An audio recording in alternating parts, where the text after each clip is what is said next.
मंडळी, आज आपण आलतो विशाखापट्टणमला. भुवनेश्वरून काय गाडी एमटी आलती. मग म्हणलं विशाखापट्टणमहून गाडी भरूयात. तर एक दिवस ऑफिसला गाडी थांबली, काय गाडी भरली नाही. मग आज आपल्याला लोड भेटला होता. आपण आलोय एनडीए कॉलनी विशाखापट्टणम. तुम्ही बघू शकता मित्रांनो, एनडीए कॉलनी. तर आपण इंडियन नेव्हीचा माल भरलेला आहे गाडीमध्ये. तर प्रॉब्लेम असा झाला, इथं एक 100 मीटरवर सिग्नल आहे, बघू शकता. तर मला माहीतच नव्हतं की इथं नो एंट्री आहे म्हणून. तर अचानक एक बाईकवाल्याने आवाज दिला मला, अरे भैया किधर जा रहे हो. मतलब क्या प्रॉब्लेम क्या आहे मला. तर मला म्हणतोय भाई इधर नो एंट्री है, तुम आगे नहीं जा सकते. मग इथं जागा बघून गाडी दाबली, नाही तर मी 60 निघालतो एकदम. म्हटलं आता आपल्याला कोण थांबवणार आहे म्हणून.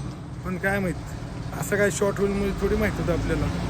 तर इथं गाडी दाबून लावलेल्या साईडला एक सिक्युरिटी आला, मला म्हणतो इधर अंदर से रिपोर्ट आएगा, ऐसा होगा वैसा होगा, गाड़ी मत रुका इधर, असं तसं म्हणून बोलला.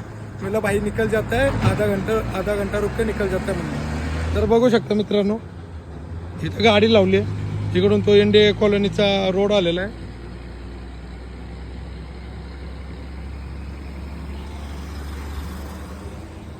थांबलेलो आहेत. तर इथं थांबलो आहेत. बघू, ट्रान्सपोर्टवाल्याला पण जाऊन भेटणार आहेत आपण थोड्या वेळानं.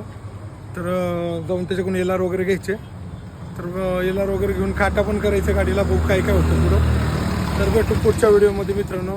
तर चला बाय मित्रांनो, बाय.